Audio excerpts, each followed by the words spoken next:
सुनो, हम अब तो शाकाहारी हो गए हैं, देखो घास खाने लगे हैं। गरीबों के सामने हाथ जोड़ करके नहीं खड़े हुए हो। बात तो कहिएगा आई लव यू, कैसी हो? खाली हमारा भविष्य इस बात में सुरक्षित है कि हमारी देश की आजादी सुरक्षित रहे। हमारा भविष्य इस बात में सुरक्षित है कि हमारा संविधान सुरक्षित रहे। जिनके पुरखे कभी नाली में नहीं उतरे, वो भी लाइन में लग करके बोले कि हम भी नाली में उतरे। सुबह सुबह भेड़ के एक बच्चे को, मुलायम बच्चे को मैं नाश्ते में खाऊंगा। हुआ है कि नहीं हुआ है? बोलिए, मैं झूठ बोल रहा हूँ? क्या मेरी बात में सच्चाई है कि नहीं है? साथियों, ये चुनाव का वक्त है और मैं समझता हूँ कि किसी भी लोकतांत्रिक देश के लिए, किसी भी लोकतांत्रिक राज्य के लिए, किसी भी लोकतांत्रिक समाज के लिए यह एक महापर्व होता है। ये किसी भी आम नागरिक के लिए सबसे बड़ा त्योहार होता है। ये सबसे बड़ा त्योहार इसलिए होता है कि जब हमारे देश को 15 अगस्त 1947 को आजादी मिली, तो आजादी सिर्फ अंग्रेजों से आजादी नहीं मिली। आजादी मिली कि इस देश के भीतर चाहे कोई बेटा किसी भी माँ के कोख से पैदा हुआ हो, डॉक्टर बाबा साहब भीमराव अंबेडकर ने संविधान की नजरों में सबको बराबरी का अधिकार दिलाया। संविधान की नजरों में डॉक्टर बाबा साहब भीमराव अंबेडकर ने यह तय किया कि महिला हो या पुरुष, अमीर हो या गरीब, हेलीकॉप्टर पे उड़ने वाला हो या साइकिल चलाने वाला हो, चाहे सफाई का काम करने वाला हो या कलम चलाने वाला हो, बिजनेस करने वाला हो या खेती करने वाला हो, सबको बराबरी का अधिकार दिया, सबको बराबरी का वोट का अधिकार मिला। और आप सब यह बात जानते हैं कि 1947 से पहले इस देश में सबको जमीन खरीदने का अधिकार नहीं था। 1947 से पहले इस देश में सबको पढ़ने का अधिकार नहीं था। आप जानते हैं कि महाभारत की कहानी में हमने पढ़ा है, महाभारत में हमने सुना है कि द्रोणाचार्य ने कहा कि हम एकलव्य को शिक्षा नहीं दे सकते हैं, हम सिर्फ पांडवों को शिक्षा देंगे, कौरवों को शिक्षा देंगे। लेकिन हमारे संविधान ने हमको ये अधिकार दिया है कि इस धरती पे हम पैदा हुए हैं तो हमारी जाति कुछ भी हो, हमारा अधिकार बराबर होगा, हमारी शक्ति बराबर होगी, हमारा वोट का अधिकार बराबर होगा। आप जानते हैं कि यह जो शक्ति है, नहीं मेरा जिंदाबाद मत कीजिए, जिंदाबाद कहना है तो गांधी का जिंदाबाद कहिए, अंबेडकर का जिंदाबाद कहिए, भगत सिंह का जिंदाबाद कहिए, हमारा जिंदाबाद मत कहिए। देखिए, हमारे समाज की आज सबसे बड़ी समस्या यही है कि हम विचारों को भूलकर व्यक्ति का जिंदाबाद कहना शुरू कर दिए हैं। किसी व्यक्ति का जिंदाबाद मत कहिए, व्यक्ति का क्या भरोसा है, आज कुछ और विचार है, कल कोई और विचार धारण कर लेगा। अगर आपको जिंदाबाद कहना है तो विचार का जिंदाबाद कहिए, संविधान का जिंदाबाद कहिए, डॉक्टर बाबा साहब भीमराव अंबेडकर का जिंदाबाद कहिए। साथियों, यह जो हमारे देश और समाज की स्थिति है, इसमें आज लोकतंत्र के महत्व को हमको समझना बहुत जरूरी है।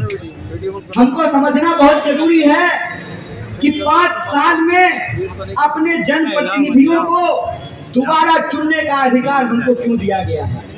हमको ये समझने की जरूरत है कि जो आजादी हमको 15 अगस्त 1947 को मिली थी, वो आजादी कोई भीख नहीं था, वो आजादी कोई लीज नहीं था। इस देश के लोगों ने, किसानों ने, मजदूरों ने, महिलाओं ने अपनी जान गंवा करके ये आजादी हमको दिलाई है। इसीलिए जब चुनाव हो रहा है तो चुनाव सिर्फ भावनात्मक बातों पे नहीं होना चाहिए। चुनाव सिर्फ इस बात पे नहीं होना चाहिए कि कौन सा कैंडिडेट क्या बोल रहा है। चुनाव इस बात पे होना चाहिए कि कौन सा जनप्रतिनिधि हमारे लिए क्या काम किया है और हमारे लिए क्या काम कर सकता है, इसको हमको तय करने की जरूरत है। इसीलिए आज जब राजस्थान में चुनाव हो रहा है तो कुछ खास बातों पे हमको ध्यान देने की जरूरत है। और आप सब लोगों से मैं जानना चाहता हूँ, आप बता दीजिए कि मुख्यमंत्री अशोक गहलोत ने राजस्थान के आम लोगों के लिए काम किया है कि नहीं किया है? हाथ उठा करके बताइए, काम किया है? क्या राजस्थान में चिरंजीवी योजना लागू हुई है? क्या बिजली बिल माफ किया जा रहा है? क्या लोगों को सरकारी नौकरियां मिल रही है? अगर ये हमारा मुद्दा है, रोजी रोटी, कपड़ा, मकान, शिक्षा, स्वास्थ्य, सड़क, बिजली, पानी, इसका मतलब ये है कि जैसे हर किसी को अपने बाल बच्चे के बारे में सोचने का अधिकार है, हम गरीबों को भी, दलितों को भी, पिछड़ों को भी, आदिवासियों को भी, महिलाओं को भी, किसानों को भी, मजदूरों को भी, व्यापारियों को भी और आम लोगों को भी अपने बाल बच्चों के भविष्य के बारे में सोचना चाहिए। और हमारा भविष्य किस बात में है? हमारा भविष्य इस बात में सुरक्षित है कि हमारी देश की आजादी सुरक्षित रहे। हमारा भविष्य इस बात में सुरक्षित है कि हमारा संविधान सुरक्षित रहे। हमारा भविष्य इस बात में सुरक्षित है कि हमारा लोकतंत्र सुरक्षित रहे, हमारा वोट का अधिकार सुरक्षित रहे। और यह बात आप जान लीजिए कि अगर वोट का अधिकार नहीं होता ना, तो नेता अपना हेलीकॉप्टर छोड़ करके आपकी गलियों में नहीं घूम रहा होता। अगर वोट का अधिकार नहीं होता ना, तो राजा और रानी अपने महलों से निकल करके गरीबों के सामने हाथ जोड़ करके नहीं खड़े हुए होते। यह जो वोट की ताकत है, इस वोट की ताकत को हमको समझना पड़ेगा। हमको समझना पड़ेगा कि जो अधिकार हमको मिले हैं वो भीख में नहीं मिले हैं, संघर्षों से हमको वो अधिकार मिला है। मैं आपको याद दिलाना चाहता हूँ, 2 अप्रैल 2018 को पूरे देश में एक आंदोलन हुआ था कि नहीं हुआ था?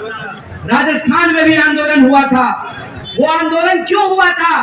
कि देश जब आजाद हुआ, संविधान बना, तो जो जातीय हिंसा होती थी इस देश के शोषित वर्ग के ऊपर, शोषित समाज के ऊपर, उनको अधिकारों को सुरक्षित करने के लिए कानून बनाया गया जिसको SC/ST एक्ट कहते हैं। यह जो SC/ST एट्रोसिटी एक्ट है, उनको एट्रोसिटी से कैसे बचाया जाए, कैसे उनको प्रिवेंट किया जाए, उस एक्ट को खत्म करने की कोशिश की गई।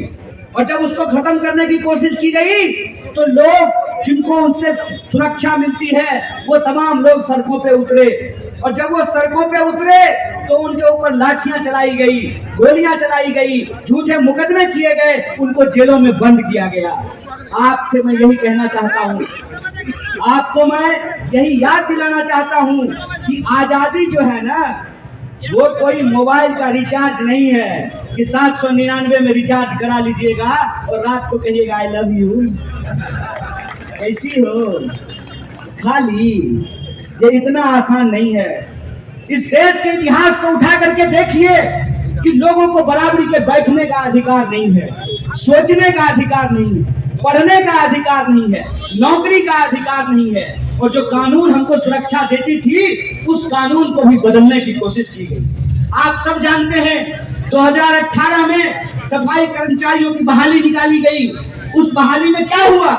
उस बहाली में यह हुआ कि जिनके पुरखे कभी नाली में नहीं उतरे वो भी लाइन में लग करके बोले कि हम भी नाली में उतरेंगे और उनको नौकरियां मिली।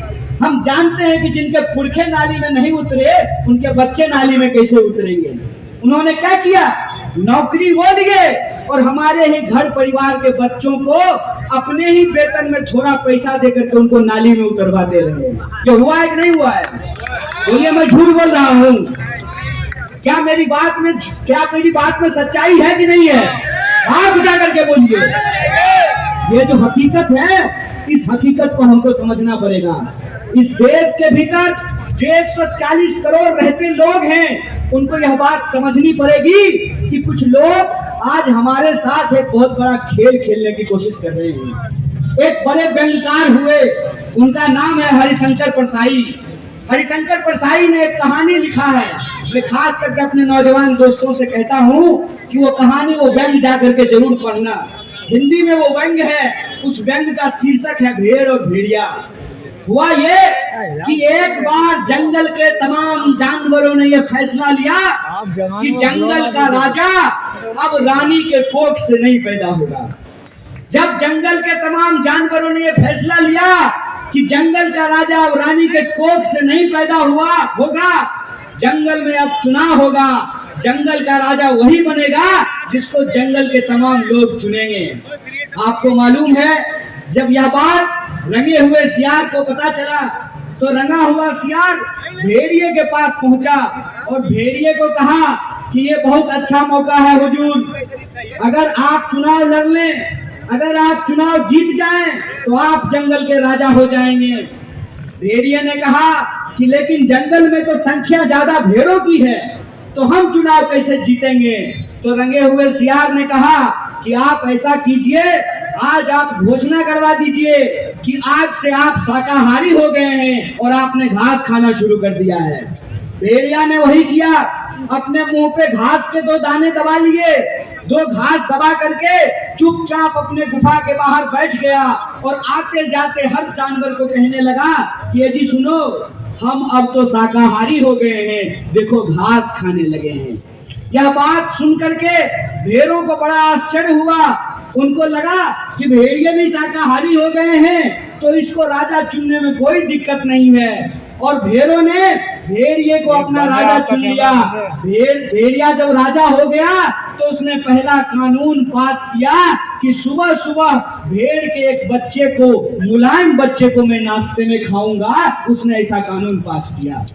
आपको लोकतंत्र की इस ताकत को इस व्यंग से समझना चाहिए कि इस देश में रहने वाले जो 140 करोड़ लोग हैं उनकी वस्तु स्थिति क्या है। उनकी वस्तु स्थिति ये है कि सरकार दावा करती है कि हमारी अर्थव्यवस्था दुनिया की सबसे मजबूत अर्थव्यवस्था बनने वाली है। अगर हमारी अर्थव्यवस्था दुनिया की सबसे मजबूत अर्थव्यवस्था बनने वाली है और प्रधानमंत्री के सबसे करीबी दोस्त दुनिया के सबसे अमीर पूंजीपति अगर बनने वाले हैं तो वो 80 करोड़ लोग कौन हैं जो 5 किलो अनाज के लिए लाइनों में लगे हुए हैं। यह सवाल मैं पूछना चाहता हूँ। यह खेल हमको समझना पड़ेगा कि इस देश के भीतर जो 1% लोग हैं, 100 में से 1, उनके पास 99% संपत्ति है। मतलब वोट हमारा लेंगे, अधिकार हमारा लेंगे, शक्ति हमारा लेंगे और खजाना अपने दोस्त का भरेंगे। यह खेल हमको समझना पड़ेगा। सुभाष चंद्र बोस आजादी के आंदोलन के दौरान बोले थे कि तुम मुझे खून दो, मैं तुम्हें आजादी दूंगा। ये नेताजी सुभाष चंद्र बोस का कथन है। आजकल जुमला जी जो हैं वो गद्दी पे बैठे हुए हैं और जुमला जी की नीति क्या है कि तुम मुझे चंदा दो, मैं तुम्हें धंधा दूंगा। तुम मुझे चुनाव में हेलीकॉप्टर दो, मैं तुमको एयरपोर्ट दे दूंगा, मैं तुमको रेलवे दे दूंगा, मैं तुमको बंदरगाह दे दूंगा। यह खेल हमको समझना पड़ेगा। यह खेल हमको समझना पड़ेगा कि हम सब लोग टैक्स देते हैं। ऐसा नहीं है कि सिर्फ अमीर टैक्स देते हैं, गरीब भी टैक्स देता है। हम भी जब जूता खरीदते हैं, छाता खरीदते हैं, शर्ट खरीदते हैं, पैंट खरीदते हैं, गाड़ी खरीदते हैं, कलम खरीदते हैं, नमक खरीदते हैं, तेल खरीदते हैं, तो हम भी टैक्स देते हैं। टैक्स लेंगे हमारा और कर्जा माफ करेंगे अपने दोस्त का। तो मेरा सीधा सवाल यही है कि अगर इस देश के अमीरों का कर्जा माफ किया जा सकता है तो इस देश के किसानों का भी कर्जा माफ करना पड़ेगा। ये कान खोल करके सुन लो, ये कान खोल करके सुन लो कि अगर तमाम तरह की सुविधाएं नेताओं को मिल सकती है तो इस देश में फ्लैट होता है, उनका बिजली बिल फ्री होता है, एमएलए साहब के लिए टेलीफोन फ्री होता है, एमएलए साहब के लिए ट्रेन में चढ़ना और हवाई जहाज में चढ़ना फ्री होता है। जब एमएलए के लिए, एमपी के लिए सब कुछ फ्री हो सकता है तो इस देश के आम लोगों के लिए भी बिजली बिल फ्री करना पड़ेगा। और ये रेवड़ी नहीं है, ये हमारा अधिकार है। ये हम तुम्हारे बाप के पैसे से नहीं मांग रहे हैं। हम नहीं कह रहे हैं कि जय शाह का पिताजी अपने खजाने में से हमको दे दे।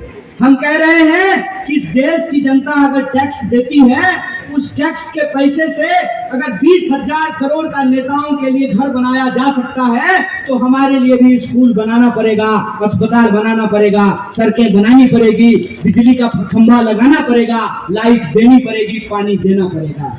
ये लोकतंत्र का तकाजा है और इसी लोकतंत्र के तकाजे को हमको समझना पड़ेगा कि आज हम किन परिस्थितियों में आकर के खड़े हैं। अगर हम यह नहीं समझेंगे कि लोकतंत्र का क्या मतलब होता है, वोट का क्या मतलब होता है, आजादी का क्या मतलब होता है, संवैधानिक अधिकार का क्या मतलब है, तो एक एक करके हमारे अधिकार छीन लिए जाएंगे।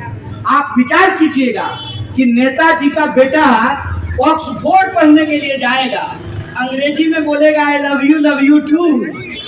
अगर नेता का बेटा अंग्रेजी पढ़ सकता है तो सफाई का काम करने वाले के बच्चों के लिए अंग्रेजी का स्कूल क्यों नहीं होना चाहिए? यह सवाल हम पूछना चाहते हैं। हम ये सवाल पूछना चाहते हैं कि तमाम सुविधाएं देश और समाज के मुट्ठी भर लोगों के लिए क्यों होगा, इस देश की बहुसंख्यक आबादी के लिए क्यों नहीं होगा? और यह जो स्थिति है, इस स्थिति से ध्यान भटकाने के लिए इस्तेमाल किसका किया जाता है? जाति और धर्म का। इस्तेमाल किसका किया जाता है?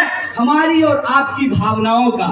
मुझे बड़ी खुशी होती है, मैं आपको बता देता हूँ, जब भी मैं प्रधानमंत्री मोदी के मुंह से यह सुनता हूँ भारत माता की जय, तो हमको बड़ी खुशी होती है। पता है क्यों? क्योंकि वो उस पार्टी के नेता हैं जिनके नेता कहा करते थे विक्टोरिया माता की जय। विक्टोरिया माता की जय कहने वाले भी अगर भारत माता की जय कह रहे हैं, यह खुशी की बात है, यह आनंद की बात है, यह लोकतंत्र की जीत है, यह संविधान की जीत है। यह बात हमको समझना चाहिए, हमको यह समझना चाहिए। लेकिन इस जय के पीछे खेल क्या चल रहा है? खेल ये है कि रैलियों में आकर के कहेंगे भारत माता की जय, लेते हैं भारत माता का नाम और करते हैं अदानी भैया का काम। अगर भारत माता की जय कह रहे हैं, इसका मतलब ये है कि हमको इस देश के लोग जो महंगाई से जूझ रहे हैं, उस महंगाई पे रोक लगानी चाहिए। इस देश के किसान जो आत्महत्या कर रहे हैं, उस आत्महत्या को हमको रोकनी चाहिए। जो महिलाओं के ऊपर अत्याचार हो रहा है, उस अत्याचार को हमको रोकना चाहिए। ये होता है भारत माता की जय का मतलब।